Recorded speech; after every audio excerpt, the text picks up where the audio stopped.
Tanzania. Kazi endelee. Kazi na utu. Tunasonga mbele. Ndugu waandishi, karibuni ili nipate kuzungumza masuala ya maandalizi ya mapokezi ya Mwenge wa Uhuru katika wilaya ya Korogwe ambayo ina halmashauri mbili. Kwanza kabisa tunamshukuru Mwenyezi Mungu, jana tarehe 17 kwa Tanga tumeweza kupokea Mwenge wa Uhuru kutoka mkoa wa Morogoro, ambapo watu wote wa mkoa wa Tanga tumeweza kupokea Mwenge wa Uhuru kupitia wilaya ya Kilindi, ambapo umeanza rasmi kukimbizwa ndani ya mkoa wa Tanga kwa kupitia wilaya ya Kilindi. Mkoani Tanga Mwenge huu utakimbizwa ndani ya halmashauri zote 11, lakini kipekee katika wilaya ya Korogwe kuna halmashauri mbili. Tuna halmashauri ya Korogwe mji ambapo Mwenge tutaupokea tarehe 24 mwezi wa 6 na kukimbiza na kwenda kukabidhi katika wilaya ya Lushoto. Lakini pia tarehe 27 Mwenge huu wa Uhuru tutaupokea katika halmashauri ya Korogwe vijijini, ambapo pia tutaukimbiza, na siku ya tarehe 28 mkoa wa Tanga utakabidhi Mwenge wa Uhuru kwa mkoa wa Kilimanjaro.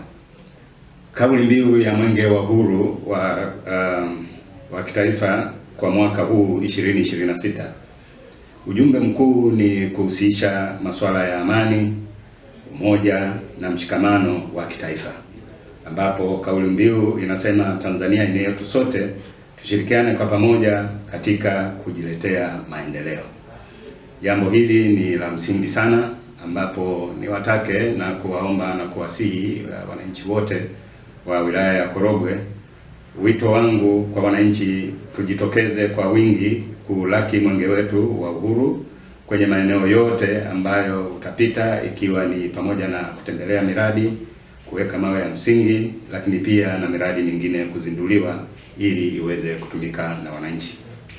Kwa namna pekee katika wilaya ya Korogwe, katika halmashauri zote mbili tuna miradi mbalimbali, ikiwemo miradi ya maji, miradi inayohusisha mambo ya afya, miradi ya elimu, lakini pia bila kusahau miradi ambayo fedha zinatolewa na halmashauri ya wilaya ya Korogwe, Korogwe mji na Korogwe vijijini kupitia 10% kwa vijana.